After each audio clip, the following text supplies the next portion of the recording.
Hi everyone, this is Johnnyonoes, and in this Let's Learn episode, I'm going to show you how to set up a single-player campaign, but with a spice of multiplayer.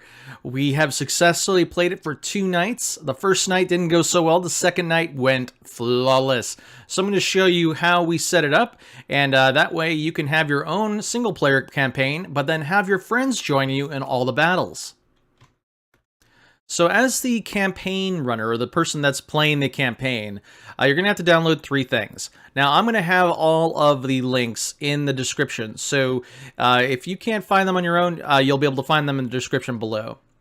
The first thing you're going to have to download is the dedicated server files for server version 1153.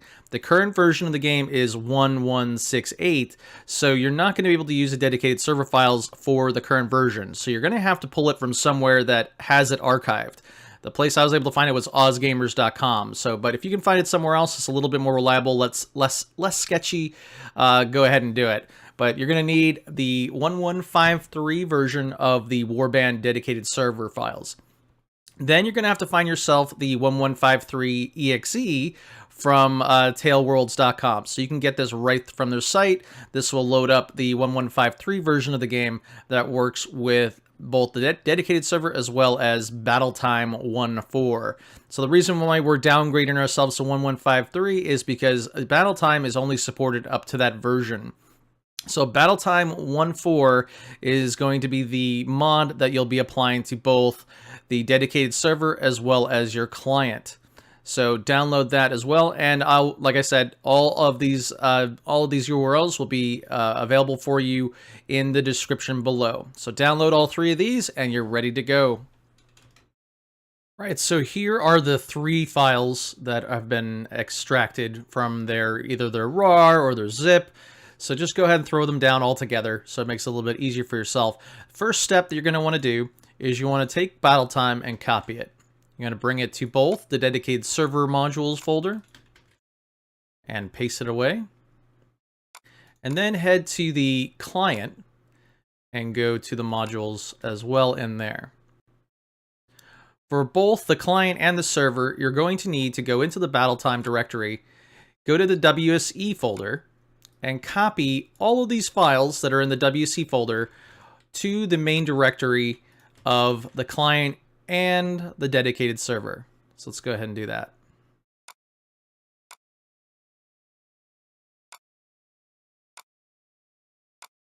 Probably just do it. You can just copy once and copy both of them. Might be a little bit easier. So just make sure that you have the battletime.txt, battletimestart.bat at the top, DLLs, as well as all the WC related files in both the main directory, where you can see the exes for the game or the server in both of them. There's BattleTime and WSE files. So what you're going to want to do now is head on over to the dedicated server, and you're going to want to start to fill out a couple things. So for the battletime.txt, let me bring this down here. You're going to want to start filling in all of the information for the server that will be used for this. So you want to set yourself up with an admin command. So we'll just go with YouTube. We'll do lowercase YouTube. And then a private pass for the clients that will be joining this server. So let's just do Twitch. Then you want to make yourself a server name. So I'm going to go with Johnnyonoes. And then if you want, you can put a welcome message. I'm going to leave it blank for now, but this window will still open up regardless of whether or not you have a welcome message or not. Okay, then you just check everything else. Everything else looks good. You can have up to 32 players playing with you, and this really depends more on your machine and the server that you're throwing this dedicated server stuff on. But yeah, that is done. The next thing you want to do is you want to go into the WSC settings.ini file, and you're going to want to put in the username of your where your Mountain Blade save files are at. So if your username is Johnnyonoes, then you put it there and hit save. So go to the client now and do the same thing. We just skip the BattleTime piece. All you have to do is go to the WSC settings, go to the INI, and then put in your username that's in Windows. So once that is done, you're basically ready to get started. So let's go ahead and jump into the client as well as the dedicated server. All right, so we are now in the dedicated server folder. To start the dedicated server folder, dedicated server, you need to go ahead and click on BattleTime start.bat. This will give you a little warning. Just have it run. And now it's going to start up the server on the back end. Make sure to open up all the ports through Windows. And then we'll talk about what you need to open up on the on your router side. So if this command window is staying put, that means that your server's up. And if you look at the bottom here and it says starting mission, that means everything is good to go for your server. Now let's head on over to the client side. And we're going to go ahead and start it up by clicking on WSE loader. Now this is only required if you are the person that's running the campaign. Everyone else can run Mount & Blade Warband as normal, but for the person that's running the campaign, you must have the WSE loader, the script loader run from here instead of the exe that you normally would. So go ahead and double click that and it will start the game up. So let me go ahead and skip. Oh wait, and of course, once you've loaded the game, you get the launcher. Make sure that it's 153, as well as the module is BattleTime, not native. Then go ahead and hit play, and we'll go ahead and skip ahead to when this is all loaded up and ready to go. So now that the game is all loaded up and ready to go, first thing we're going to do is we're going to go to multiplayer, and we're going to go to join a game. Now, what you're going to find is, let's go to local area network. If your server pops up here, that means everything is good to go locally. So if you get a LAN party, got some people over, they brought their laptops, ready to play some Mount & Blade for hours, you know, total nerd fest, you're good to go. But the next thing you got to check is you got to see if the server comes up on the internet listing. Now, if it does not, you're going to have to do two things. And I'm not going to go too much into this. This video is not going to be about how to set static IPs and how to do some port forwarding. I will put a link down for a port forwarding website that gives you all the information you need to learn how to use port forwarding on your router, but I'm not going to do it here. So what you're going to need to do is you're going to forward the port 7240. That's 7240. And you're going to have to set it up as UDP. So I have everything set up properly, so my server is coming up on the internet list. If yours does not, that means you need to forward port 7240, as well as setting your box that you're running the server on with a static IP. So you can do that in your router, and you can set up, give yourself a static IP. Make sure to be outside the DHCP range of your router so that your router doesn't get all confused about who has what IP address. So make sure that your static IP is outside the DHCP range and your machine has a static IP associated with it. So to set up the static IP on the OS side, you're going to have to search Google for that. I'm not going to be able to help you through that. Some of the routers nowadays will force the IP address on a machine. The older routers will not, and you're going to have to set it up on the OS side to have the right IP address as well as gateway and subnet mask and all that good stuff. So make sure to search on Google on how to do that, and you'll be able to find it out and get it all running and ready to go. So what we've verified right now is that the server is both viewable on the local area network as well as the internet. I'm not going to do that again.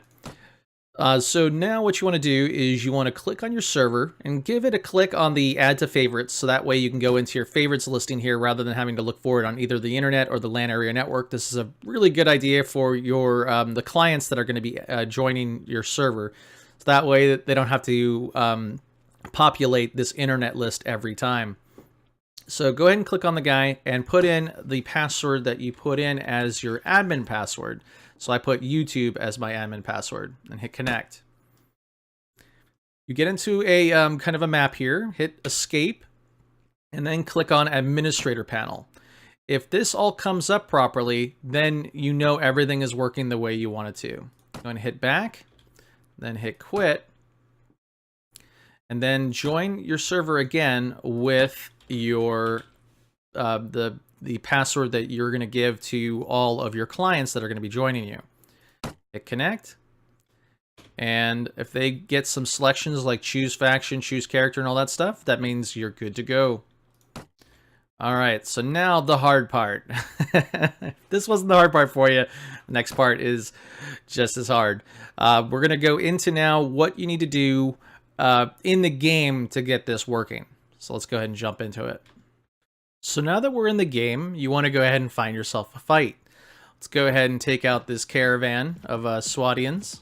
We're at war with the, or not at war, but we've pissed them off. So what you're going to do is go through the whole kind of conversation of where you're going to start a fight. So I demand something from you. Hand over your golden valuables now. Are you robbing us? Of course I'm robbing you. Now hand over your goods. So now what's going to happen is you're going to get a new selection that says set up multiplayer battle as well as give me time to save.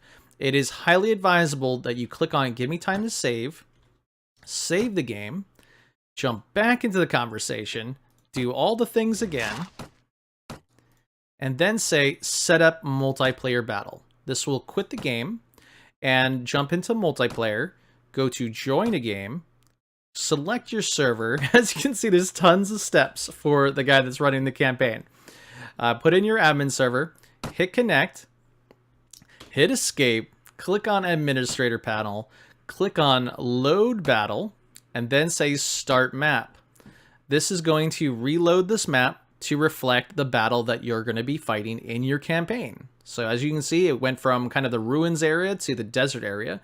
You can go ahead and select your faction. So if you wanted to fight against yourself, you could, but we're not going to in this point. So we're going to click on Serenid Solinate, which is the faction that we're part of. And then we're going to click on either my character or any of your companions, as well as the option of picking a random troop in your warband. So we're going to click on myself and hit done. And then once you're done with that, and everyone, you can see, you can hit tab and you can see where everyone's picking. We have some people that like to fight against us sometimes, so thanks, Levy. But just wait till everyone has picked a character, and you'll sometimes get a, you know, Alan's got picked this one, Levy's picked this one, Johnnyonoes has picked this one. But make sure to hold down tab to see and make sure that everyone's at least picked a faction. Then go ahead and hit start battle and proceed to go along with the battle as you normally would. Now, there's a couple changes in this interface. If I hit 1, 2, and 3, I don't get any feedback on the commands that I'm giving. You also don't see kind of the, so if I hit 0, I got everyone selected. If I hit 2, I've got no one selected because I don't have any archers. But just hit 0 to get everyone. Proceed along with the fight. And you're also not going to receive any of the damage information that you would normally get in the game. You will see the kill listing or the kill feed, but other than that, you also will see how much experience points you get too. And any skills that you receive with a character during this fight actually carries over properly.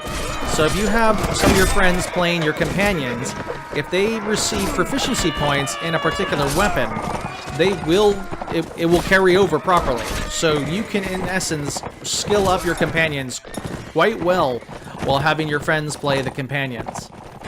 So that's pretty much all you're going to see that's different while in the battle screen here. I think we're almost done. No. I'm going to go ahead and finish this battle up and then proceed to the next step. Alright, so now that the battle is over, you hit escape, and you have to click on end battle. This is going to save the battle result locally on your machine. You hit quit, and then back and reload your game. And you're going to be confused because you're like, wait, didn't we just fight these guys?